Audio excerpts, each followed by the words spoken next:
Pemirsa, Anda kembali di Breaking News Metro TV. Kita akan lanjutkan diskusi kita mengenai Dinamika Pilkada Jakarta 2024. Tadi Pak Jayadi menjelaskan mengenai kriteria pemilih di DKI Jakarta ya Pak Jayadi. Kira-kira masih banyak milenial dan juga Gen Z. Nah, apa kira-kira kampanye yang bisa relate untuk generasi-generasi muda ini? Ya, kampanye itu kan ada tiga faktor yang harus diperhatikan. Satu, message-nya apa? Pesannya apa? Nah, pesannya apa itu yang tadi kita bicarakan. Misalnya apakah soal permasalahan masyarakat daerah tersebut, ya, soal sampah, soal pendidikan, pekerjaan dan sebagainya. Itu isunya. Yang kedua adalah soal the messenger.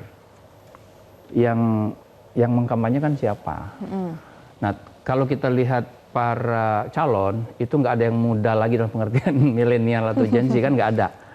Semuanya tapi itu. Yang kami terlihat awet muda, Pak. Iya boleh, iya boleh. Kalau terlihat Bang Dul mungkin milenial masih ada yang tahu ya sebagian. Iya, Bang Dul milenial tahu, bukan ya, buktinya dia 93% masyarakat tahu, berarti kan milenial tahu. Itu kan soal pengenalan. Tapi mereka kan tentu ada gap antara mereka secara sosial dan psikologis terhadap kalau misalnya mau menyasar generasi milenial dan generasi Z itu. Maka messengernya harus ditambah, bukan hanya para calonnya, tapi yang membantu mereka seperti Mas Aldi ya, timnya gitu. Timnya harus banyak orang-orang muda gitu.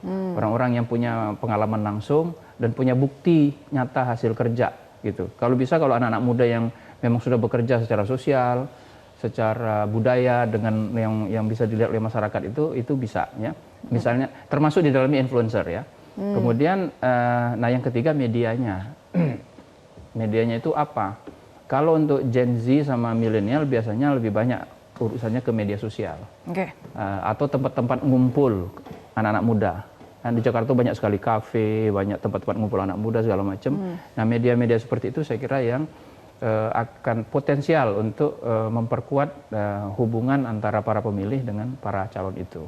Nah milenial dan Gen Z ini kan juga banyak kelas pekerja ya. Apalagi kan sekarang isunya lagi banyak adalah kelas menengah ini terancam akan menjadi golongan miskin begitu kalau tidak dibenahi. Nah, kalau dari tim Dharma Kun sendiri untuk menyasar para kelas pekerja di Pilkada Jakarta untuk Gen Z dan milenial ini seperti apa, Mbak Leni? Nah, itu Pak Kun Wardana ini kan memang dari Serikat Pekerja juga ya, latar belakangnya ada di sana, kemudian dari akademisi juga. Jadi kami juga tentunya sangat memperhatikan nasib generasi muda ke depan gitu, untuk pekerjaan, untuk juga status kontrak ya gitu, kemudian juga untuk upah minimumnya seperti itu sudah kami pikirkan lebih jauh gitu untuk itu. Jadi pada dasarnya di kami ini betul-betul sangat memperhatikan kaum muda gitu, karena memang dampak ekonomi pasca pandemi yang lalu itu sangat menjadi perhatian kami gitu ya. Bagaimana sekarang ini sulit mendapatkan pekerjaan, bagaimana saat ini usaha-usaha pun tersendat gitu, terhambat gitu. Bagaimana yang sudah berusaha secara mandiri pun terhambat karena dana dari pemerintah misalnya ke satu rumah sakit atau institusi itu tersendat gitu ya. Jadi mereka merasakan kesulitan ekonomi karena dampak dari usaha dan pekerjaan. Nah, ini tentunya akan menjadi perhatian kami gitu ya.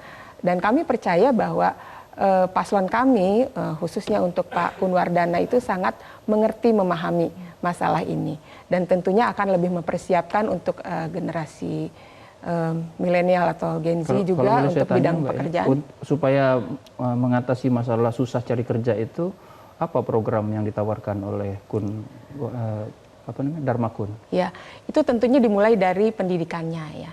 Dari pendidikannya kami memperhatikan bagaimana ada rasa aman gitu di generasi muda ini untuk bisa melanjutkan pendidikan.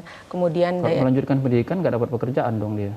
Ya, dengan pendidikan. Keluar uang malah. Enggak juga, dengan pendidikan itu kan tentunya diperhatikan juga bagaimana keterampilan yang didapat selama menjalani pendidikan. Pendidikan keterampilan. Baik Bapak Ibu, begitu. Maaf lagi harus dipotong lagi karena kami akan update lagi dari Bekasi lagi. Nanti kita lanjutkan lagi mengenai bagaimana Gen Z dan milenial ini bisa menjadi pemilih mayoritas.